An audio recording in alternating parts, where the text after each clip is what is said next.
फिर सारा दिन में जो सुबह सुबह भरा 1 घंटा रुक कर, हर 1 घंटा, किसी ईश्वरीय विश्वविद्यालय में एक बहुत सुंदर विधि है, हम उसको ट्रैफिक कंट्रोल कहते हैं। तो ट्रैफिक कंट्रोल मतलब हम हर 1 घंटे के बाद 1 मिनट के लिए रुकते हैं। जैसे सड़क पर रुकते हैं ना हर थोड़ी देर के बाद, नहीं रुकेंगे तो जाम हो जाएगा।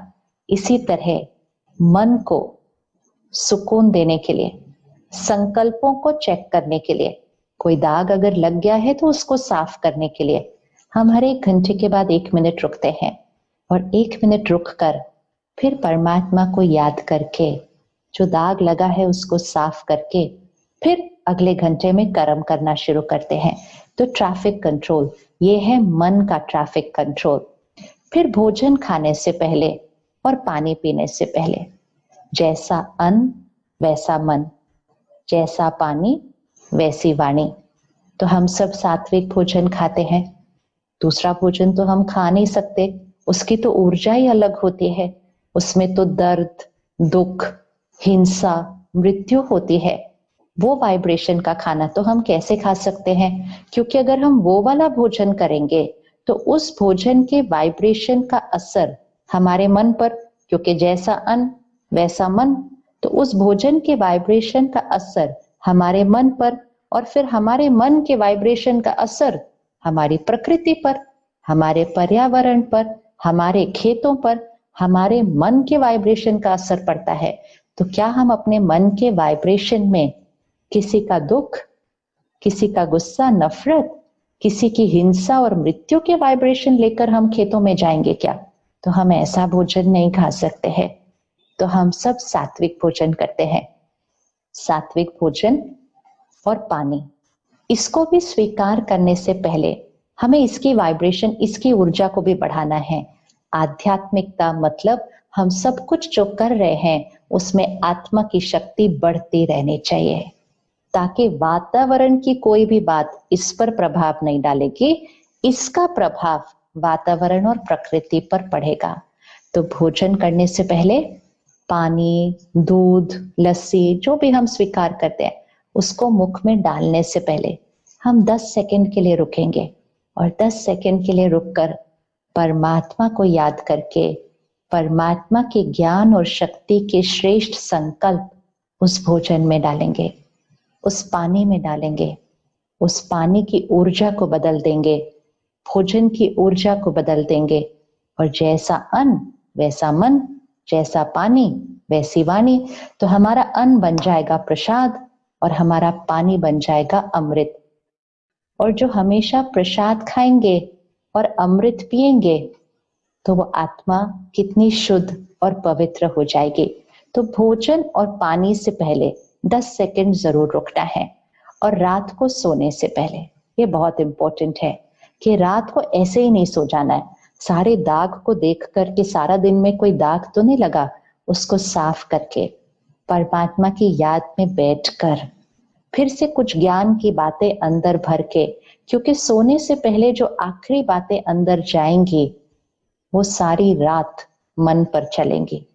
आजकल कई लोगों को अच्छे से नींद नहीं आती है क्योंकि मन में बहुत संकल्प चलते हैं रात को सोते समय।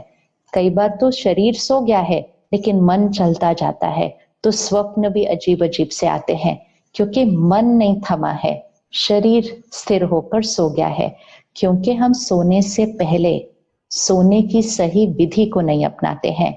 तो सोना सिर्फ शरीर ने नहीं है, नींद सिर्फ शरीर के लिए नहीं है, नींद तो आत्मा के लिए भी है। तो सोने से पहले कुछ देर फिर से परमात्मा के ज्ञान की बातें अंदर भरे, ताकि नींद में वो ही बातें यहाँ चले और वो ही ऊर्जा हमारे से शरीर को मिले और प्रकृति को मिले। हमारे मन की स्थिति हमारी नींद में भी प्रकृति पर प्रभाव डाल रही है, क्योंकि वो हमारी ऊर्जा है, वो हमारा आभा मंडल है जो हमारे से चारों तरफ फैलता है। वो तो हमारे सिर्फ दिन में नहीं, नींद में भी हमारे से चारों तरफ फैल रहा है। तो हमारी नींद बहुत सत्व प्रधान होनी चाहिए। इसीलिए कहते हैं योग निद्रा, मतलब नींद भी योगी की होनी चाहिए। योगी जीवन, इवन नींद भी योगी वाली होनी चाहिए। तो उसके लिए रात को सोने से पहले परमात्मा को याद करके लगे हुए दाग को मिटाकर किसी के साथ कोई बात दिन में हुई हो ऊपर नीचे, क्षमा करके खत्म करके उस बात को मन के अंदर, और फिर वो ज्ञान को अंदर भर के फिर हम सोएंगे। तो कम नींद लेकिन शक्तिशाली नींद। तो बहुत छोटी छोटी बातें होती हैं। सुबह का 1 घंटा, फिर भोजन लेते समय, पानी पीते समय परमात्मा की याद, और फिर रात को सोने से पहले 10 मिनट वो ज्ञान और परमात्मा की याद। ये छोटी छोटी चीजें करने से दाग मिटते जाते हैं और आत्मा के वो 7 गुण हर संकल्प सोच में, हर बोल में और हर कर्म और व्यवहार में प्रत्यक्ष रूप में सामने आते हैं। और जब आत्मा के वो 7 गुण, वो 7 शक्तियां, प्यार, पवित्रता, शांति, शक्ति, ज्ञान, सुख और आनंद, जब ये 7 संस्कार प्रत्यक्ष हर सोच, बोल और कर्म में होंगे, मतलब ये आत्मा शक्तिशाली हो गई है। और शक्तिशाली आत्मा किसी पर निर्भर नहीं होती है। अब बात चाहे कुछ भी हो बाहर, तो आत्मनिर्भर से ये संसार परिवर्तन होगा।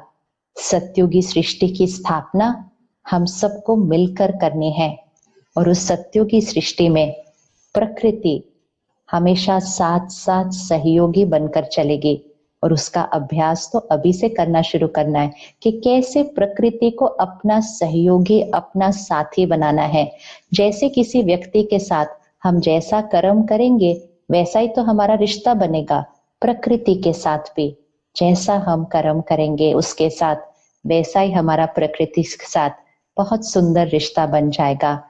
और ये संस्कारों के साथ हमने सत्युगी सृष्टि की स्थापना हम सबको मिलकर करनी है। तो इसलिए सेंटर पर जाकर परमात्मा इस ज्ञान को क्या हमें सिखा रहे हैं उसको अपने अंदर भरें, ध्यान लगाने की विधि सीखें और संस्कार परिवर्तन से संसार को परिवर्तन करने के कार्य में सबके साथ जुड़ जाएं। ओम शांति।